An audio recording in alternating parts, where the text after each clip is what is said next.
নমস্কাৰ আশা কৰোঁ আপোনালোক সকলোৰে ভাল আৰু মই আজি আহিছোঁ আপোনালোকৰ মাজলৈ অন্য এটি ৰেচিপি লৈ সেই ৰেচিপিটো হৈছে তিলৰ লগত ৰৌ মাছৰ আঞ্জা আৰু বহুদিনৰ পিছত আচলতে এনেদৰে মাছৰ লগত তিলৰ আঞ্জা খাবলৈ সুযোগ এটা পাইছোঁ সেয়ে ভাবিলোঁ আপোনালোকৰ মাজতো এই একদম সাধাৰণ আমি কেনেকৈ সাধাৰণ পদ্ধতিৰে আমি কেনেকৈ বনাব পাৰোঁ কম বস্তুৰ সৈতে সেইটো আপোনালোকৰ মাজত আজি শ্বেয়াৰ কৰিম যদি ভিডিঅ'টো ভাল পায় তেনেহ'লে প্লিজ লাইক কমেণ্ট শ্বেয়াৰ আৰু মোৰ চেনেলটো যদি আপুনি নতুন তেতিয়াহ'লে ছাবস্ক্ৰাইব কৰিবলৈ নাপাহৰিব তেতিয়াহ'লে বলক আজিৰ ৰেচিপিটো আমি আৰম্ভ কৰোঁ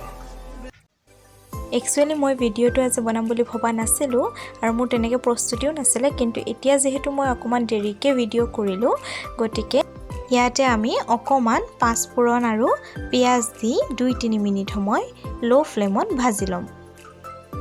আলু 3টামান বইল কৰি পিটিকি লৈ ইয়াতে ল' ফ্লেমত আপোনালোকে 4-5 মিনিট সময় ভাজি থাকিব আৰু মই ইয়াতে আধা পোৱামান তিল লৈছোঁ আৰু সেইখিনি গ্ৰাইণ্ড কৰি লৈ এতিয়া তিলখিনি ইয়াতে আলুখিনিৰ লগত দি দিম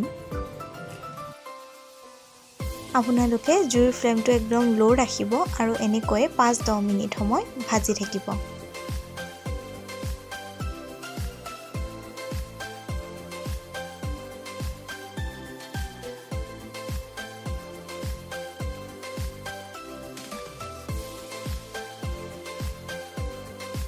আৰু এতিয়া মই ইয়াতে আদা নহৰুৰ পেষ্ট মই একেলগে খুন্দিয়াই থৈছিলোঁ সেইখিনি মই এতিয়া ইয়াতে দি দিম এচামুচ দিলেই হ'ব মই হাফকৈ দুবাৰ দিছোঁ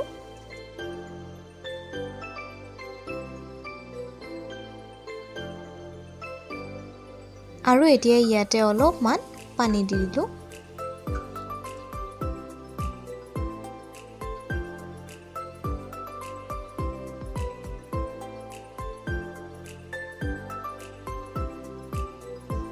আৰু তাৰ পিছত আপোনালোকে সোৱাদ অনুসৰি জলকীয়া দি দিব তাৰ পিছত আঞ্জাখনত বেছিকৈ পানী দি উতলিব দিব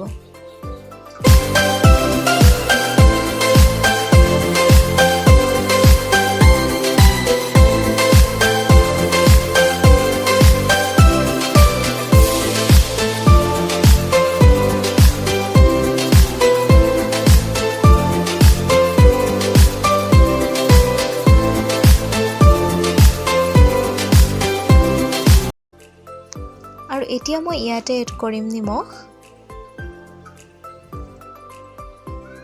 আৰু এয়া তাৰ পিছত হালধি গুড়ি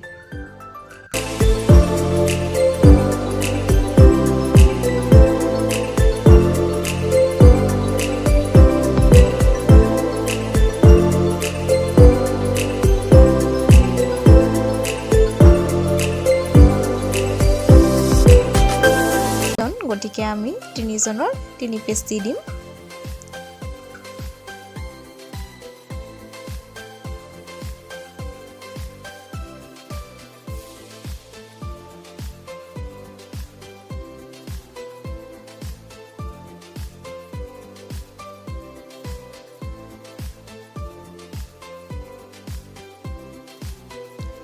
আৰু এনেদৰে আপোনালোকে 20 মিনিট আঞ্জাখন উতলিবলৈ দিব